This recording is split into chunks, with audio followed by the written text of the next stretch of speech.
Dans cette vidéo, nous allons étudier les événements et les guerres qui se produiront après l'enlèvement de l'Église.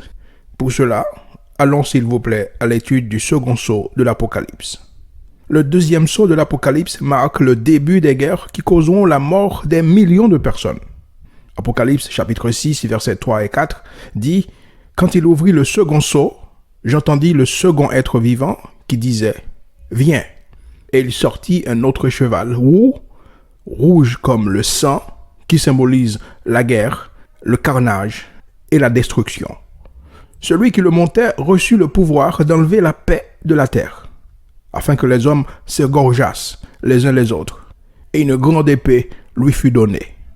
Lorsque nous avons vu le premier sceau de l'Apocalypse, nous avons étudié que l'Antéchrist apparaîtra comme un pacifiste à la fin de l'histoire d'Israël, sur un cheval blanc, symbole d'une paix politique et d'une fausse sécurité. Ici, dans le deuxième cavalier de l'Apocalypse, c'est de nouveau l'Antichrist qui apparaît. Ici, l'Antichrist apparaît non plus comme un pacifiste, mais comme un guerrier, un conquérant, l'homme le plus meurtrier et le plus violent de l'histoire de l'humanité. Un homme qui provoque un véritable carnage sur cette planète, inspiré par Satan lui-même. Il apparaît sur un cheval rougeâtre, couleur du sang, ce qui signifie la guerre. Cela, nous le vérifions, car le texte dit « Celui qui le monta a reçu le pouvoir d'ôter la paix de la terre. » Quelle paix? La paix qui avait été signée dans le premier sceau de l'Apocalypse. Rappelons-nous que l'Antichrist apparaît et signe un accord politique de paix avec Israël et les nations arabes. Au bout de 3 ans et demi, cet accord de paix est détruit, rompu, piétiné et ignoré par l'Antichrist. Et un grand conflit mondial commence.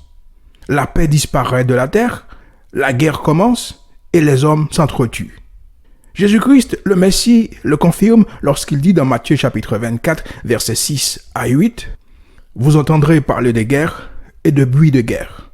Gardez-vous d'être troublés, car il faut que ces choses arrivent. Mais ce ne sera pas encore la fin. Une nation s'élèvera contre une nation, un royaume contre un autre. Et il y aura en divers lieux des famines et des tremblements de terre. Tout cela ne sera que le commencement des douleurs. » Définitivement, ce que nous voyons jusqu'à présent, ce ne sont que des signes avant l'enlèvement de l'Église.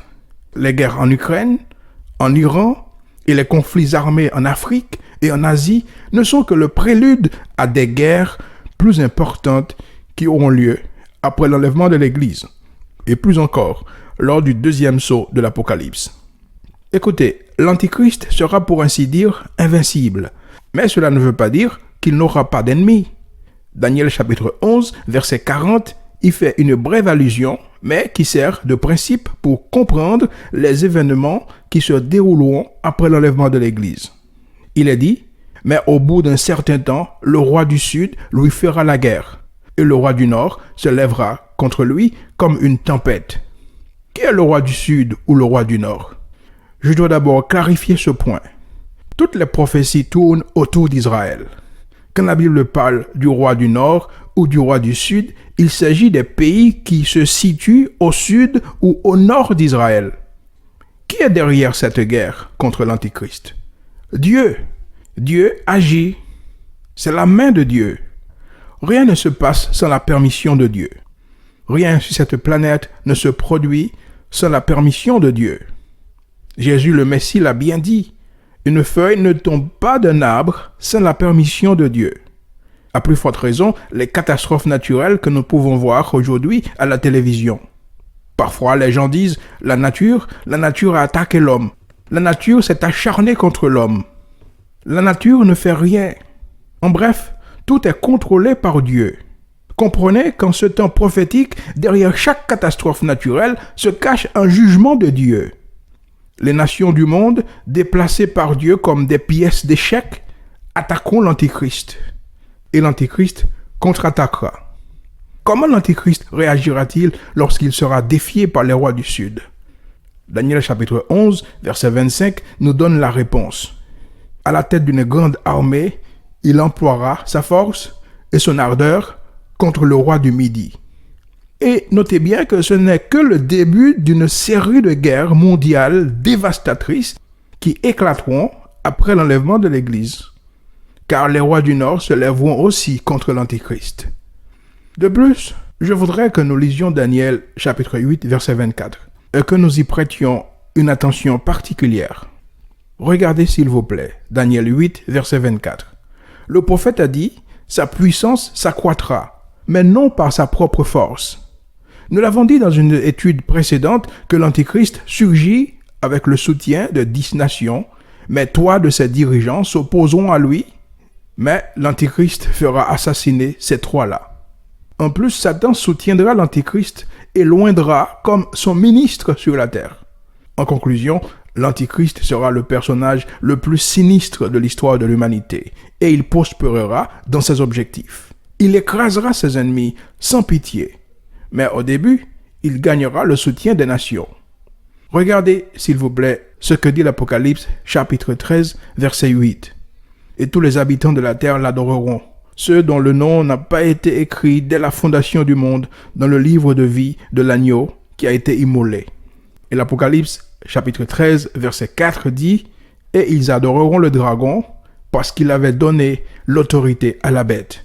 Ils adoreront la bête en disant « Qui est semblable à la bête et qui peut combattre contre elle ?» L'Antichrist sera pratiquement invincible. L'armée la plus puissante de l'histoire sera entre les mains de l'Antichrist.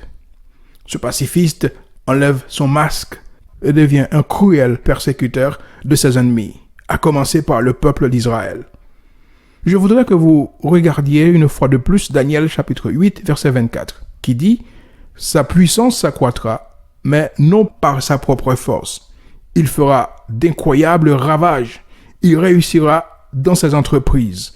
Il détruira les puissants et le peuple des saints. » Qui est le peuple des saints? Israël, le peuple des saints patriarches, Abraham, Isaac, Jacob, Moïse et compagnie. Évidemment pas l'Église, car l'Église sera déjà dans le ciel, car elle aura été enlevée. Israël sera le centre de sa persécution. Au début, il conclut un accord de paix avec Israël, mais ensuite, inspiré par Satan, il déclenche la pire des persécutions contre le peuple juif. Le diable fera prospérer la tromperie dans sa main. L'Antichrist s'agrandira et détruira sans avertissement un grand nombre de personnes. Ce sera un traître.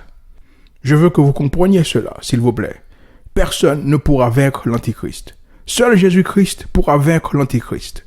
À ce moment-là, les chrétiens et les juifs qui croient en Jésus et qui tentent de survivre ne pourront pas faire face à un tel malheur, ni par la prière, ni par le jeûne. Ils devront risquer leur vie pour être sauvés. L'Antichrist les traitera sans pitié. Il les tuera sans la moindre compassion. Regardez, Daniel chapitre 11, verset 22 est sans équivoque. Il est dit, les forces ennemies seront balayées devant lui comme par un déluge. C'est impressionnant. Considérez ce qu'est un déluge. C'est un phénomène presque surnaturel qui détruit pratiquement tout ce qui se trouve devant lui. C'est ainsi que l'Antéchrist détruira ses ennemis. Mais il séduira en même temps l'humanité pour qu'elle le suive. Et le dragon lui donnera sa puissance, son trône et une grande autorité. Ici, nous pouvons clairement voir que l'Antéchrist reçoit le trône du diable. Le Dieu de ce monde est Satan. Le souverain de ce monde est le diable.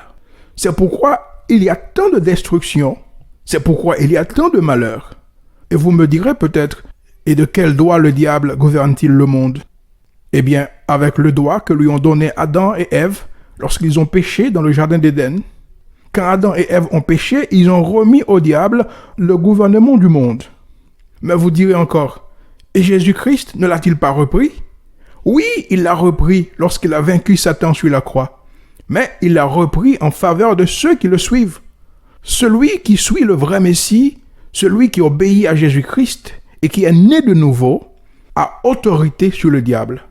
Mais celui qui n'est pas né de nouveau vit sous l'empire du diable et est un ennemi de Dieu. Par conséquent, l'Antichrist prend le trône de Satan et régnera ainsi sur le monde entier.